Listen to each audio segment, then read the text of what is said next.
Welcome to soda Putti. So இந்த வீடியோவில் பார்க்க போகிறது Alice in Borderland series season 1 and 2 ரெண்டுத்தையுமே தமிழ் டப்பிங் பண்ணி விட்டாங்க. டேய் என்னங்கடா இன்ப அதிர்ச்சியை கொடுக்குறீங்கிற மாதிரி ஆச்சரியமாக இருந்தது. ஒரு பக்கம் பார்த்தா பீக்கி பிளேண்டர்ஸ் தமிழ் டப்பிங் வந்துருச்சு. இப்போ அலைஸ் இன் பார்டர்லேண்ட் ரெண்டுமே தமிழ் டப்பிங்கில் விட்டாங்க. ஆனால் காரணம் இருக்குது. அடுத்த மாதம் செப்டம்பர் 25 சீசன் 3 வரப்போகுது. அந்த டைமில் மொத்தமாக விட்டா எப்படி 3 நாள் உட்காந்து எல்லாத்தையும் பார்த்துருவாங்களா? அதனால் பொறுமையாக பார்க்கட்டும்பா அப்படிங்கிற மாதிரி இப்போவே ஒரு மாதத்துக்கு முன்னாடியே விட்டு விட்டாங்க.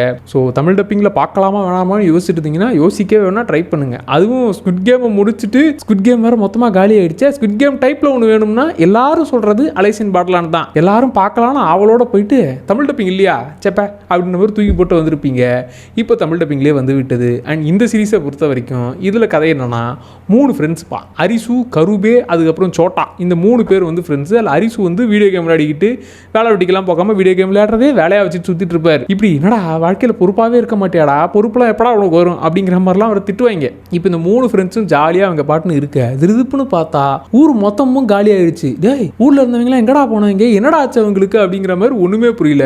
அதுக்கப்புறம் என்ன ஊரே மயான அமைதி ஆயிடுச்சு. நம்ம ஆசைப்பட்டது என்னமோ ஜாம்பிகள் வந்து இந்த ஊரே கடிச்சு திங்கணும், நம்ம 3 பேர் மட்டும் எஸ்கேப் ஆகணும்னு நினைச்சோம். இப்போ நடனா ஊரே மொத்தமாக இப்படி கிடக்குதுன்ற மாதிரி இருக்கும்போது தான் திருதுப்புன்னு தம்பி கேம் விளையாட வாங்க அப்படிங்கிற மாதிரி அனௌன்ஸ்மெண்ட்டை போடவும் என்ன கேமு ஜெயிச்சா காசு கீசு கொடுப்பாங்களா என்னடா இது அப்படிங்கிற மாதிரி ஒன்றுமே புரியாமல் செல்ஃபோன் எடுக்கவும் இன்னும் கொஞ்ச நேரத்தில் கேம் ஸ்டார்ட் ஆக போகுது சார், வாங்க சார் விளையாடுங்க சார்ன்ற மாதிரி அப்போ ஆரம்பிக்கிற அந்த கேமு. அதுக்கப்புறம் என்னென்ன கேம்லாம் இவங்க விளையாட போகிறாங்க, அதுக்கப்புறம் இவங்க லைஃபே என்ன ஆக போகுதுங்கிறது தான் இந்த சீரிஸ். ஸ்குவிட் கேமில் காரணம் எல்லாமே கிளியராக தெரிஞ்சிடும். அதாவது காசுக்காக போகிறாங்கப்ப எல்லாரும் கடனாளியாக இருக்காங்க, உள்ளே வந்துட்டாங்க.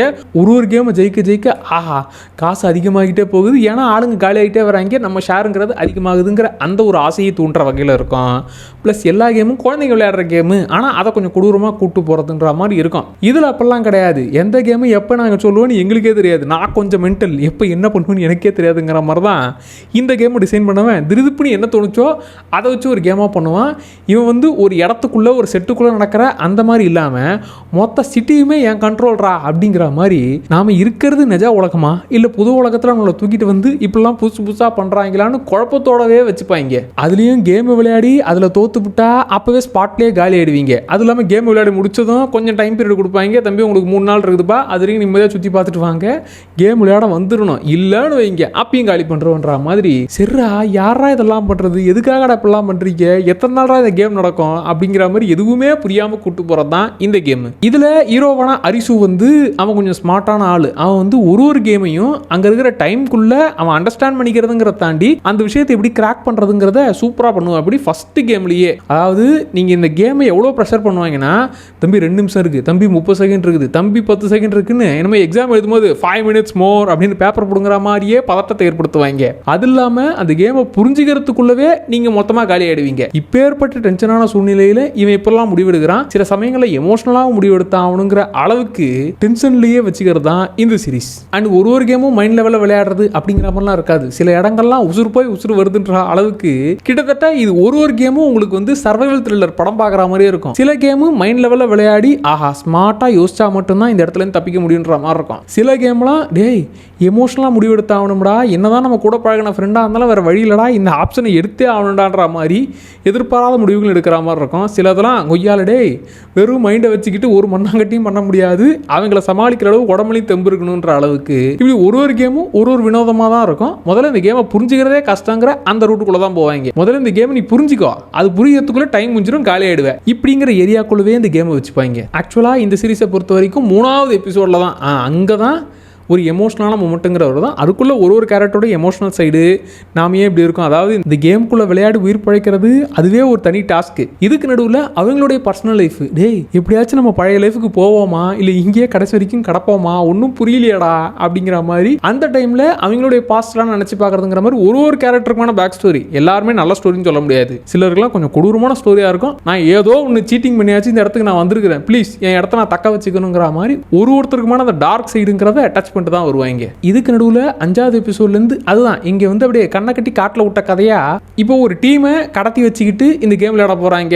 இப்போ ஸ்குவிட் கேமோட கம்பேர் பண்ணி சொல்லணும்னா அது மொத்தமாக ஆளுங்களை கூப்பிட்டு வந்து நம்பர் வைஸ் கொடுத்துருவாங்க, ட்ரெஸ்ஸை கொடுத்துருவாங்க, தம்பி இந்த கேம் விளையாடு, கேம் முடிச்சுட்டு அந்த சாப்பாடு இந்த தண்ணின்ற மாதிரி எல்லாத்தையும் கொடுத்துருவாங்க. அதுக்குள்ளே அவங்க கண்ட்ரோலில் நடக்கிற கேம், அதனால் அந்த கேமை அவங்க சொல்கிறத கேட்டு ஆகணுங்கிற அந்த மாதிரி போகும். ஆனால் இதில் வந்து கண்ணை கட்டி காட்டில் விட்ட கதை தான். டேய் சரி நான் இன்னைக்கு இந்த ஊரில் விளையாடுறேன், நாளைக்கு பக்கத்து ஊரில் போய் விளையாடுறன்ற மாதிரி நீ எங்கே வேணாலும் போய் விளையாடலாம், எப்படி இருந்தாலும் அந்த கேமை விளையாடி ஆகணும், கேம் விளையாடினா உயிர் போயிடும். எத்தனை ஊரை தான் இவங்க கண்ட்ரோலில் வச்சுக்கிட்டு இருக்காங்க, இது நிஜ உலகமாக இல்லையாடா இப்படிங்கிற அளவுக்கு இது போகிறதுனால இதுக்கு கண்ட்ரோலே கிடையாது. அதனால் 5வது எபிசோட்லேருந்து வேற மாதிரி கதையவே டிரான்ஸ்ஃபார்ம் ஆகும். இவங்களுக்குன்னு தனித்தனி குரூப்புன்னு இன்னும் பல விதங்களில் இந்த கதை போகும். கிட்டத்தட்ட ஒரு கேமும் ஒரு சர்வைவல் த்ரில்லர் படம் பார்க்குற ஃபீலை கொடுத்து விட்டுருவாங்க. இதில் வந்து இந்த கேம் நடத்துறவங்க கண்ட்ரோலுங்கிற அந்த ஏரியாவை அழிச்சு விட்டதுனால இது எப்படினாலும் போகலாம்ப்பா அப்படிங்கிற ரூட்டில் நிறைய இடங்களில் ட்ராவல் ஆகும். ஜஸ்ட் இந்த கேம்லாம் எதுக்காகப்பா எதுக்காக அப்படிங்கிற மாதிரி அதுக்கு நடுவில் பல ட்விஸ்ட்டுகளும் கொடுக்கக்கூடிய ஒரு சீரிஸ் தான் இது. சீசன் 1 and 2 ரெண்டுமே ஒரு ஒர்த்தான சீரிஸ். அண்ட் இதில் 18+ சமாச்சாரங்கள் இருக்குமான்னு கேட்டிங்கன்னா செகண்ட் எபிசோட்லேயே ஒரு வெயிட்டான சீனுங்கிறது வரும். அதுக்கப்புறம் 5வது எபிசோடில் வேற ஏரியாவுக்கு போனதுக்கப்புறம் அந்த ஏரியாவே அடல்ட்ஸ் ஒன்லி அப்படிங்கிற மாதிரி தான் அந்த ஏரியாவே கிடக்கும். அதனால் இது 18+க்கான சீரிஸ் தான். முக்கியமாக இந்த கேமில் தோத்துவிட்டா இல்லை கேமில் ஏதாச்சும் நடந்துவிட்டா அதுவே கொடூரமாக தான் இருக்கும். ஸோ இது 18+க்கான விஷயங்கள் லைட்டாக இருக்கும். ப்ளஸ் கேம்ஸு அவங்க காலி பண்ணுறது எல்லாமே கொஞ்சம் கொடூரமாக தான் இருக்கும். அதையும் கொஞ்சம் மனசில் வச்சுக்கோங்க. அங்கே இங்கேன்னு கெட்ட வார்த்தை வரும். ஆமாம் இந்த 2 விஷயம் இருக்கும்போது கெட்ட வார்த்தை வராதா? ஸோ இப்போவே நீங்கள் ஸ்டார்ட் பண்ணிங்கன்னா சீசன் 1 and 2 முடிச்சு விட்ருங்க. செப்டம்பர் 25 சீசன் 3 வரப்போகுது. அதுக்குள்ளே இதெல்லாம் பார்த்து முடிச்சுட்டு தயாராகிக்கோங்க. நம்ம சைட்லேருந்து கண்டிப்பாக ரீகேப்புங்கிறது வரும். அதுக்குள்ளே பார்த்து வச்சிட்டிங்கன்னா அந்த ரீகேப் வரும்போது ஓ இதான் கதையா அப்படிங்கிற மாதிரி கிளியர் ஆகிடும். நம்ம சைடில் எந்த ஒரு சீரிஸும் ரீகேப் மிஸ் ஆகாதுப்பா. இனி கொஞ்சம் 2 நாள் முன்னாடியே இல்லை ஒரு வாரத்துக்கு முன்னாடியே இந்த சீரிஸ் வரப்போகுது நம்ம சைட்லேருந்து ரீகேப்பை போட்டு விட்டுறேன். சரிங்களா? அண்ட் இந்த அலைசின் பாடலாம் நீங்கள் எப்போ பார்த்து முடிச்சிங்க? இல்லை ஸ்குவிட் கேம் ஆரம்பிக்கும் போதே அந்த டைப்பில் எனக்கு வேணும்னா அப்போவே நான் பார்த்து முடிச்சிட்டேன்பா, இருந்தாலும் தமிழ் டப்பிங்கில் வந்துருக்குதே சரி ட்ரை பண்ணி தான் பார்க்க போகிறேன்ற மாதிரி செகண்ட் ரவுண்டு போக போகிறீங்களா? இப்போ தான்ப்பா தமிழ் டப்பிங்கில் நான் ட்ரை பண்ண போகிறேன். அது வரைக்கும் வெயிட் பண்ணிக்கிட்டு இருந்தேன், நல்ல வேலை வெயிட் பண்ணதுக்கு இப்போ வந்துருச்சுன்னு இப்போ தான் ட்ரை பண்ணவே போகிறீங்களா என்னங்கிறத கமெண்ட்டில் சொல்லுங்கள். அதை நானும் தெரிஞ்சுக்கிறேன். மறக்காமல் சோடா பிடி சேனலை சப்ஸ்கிரைப் பண்ணிக்கோங்க. டாட்டா பை.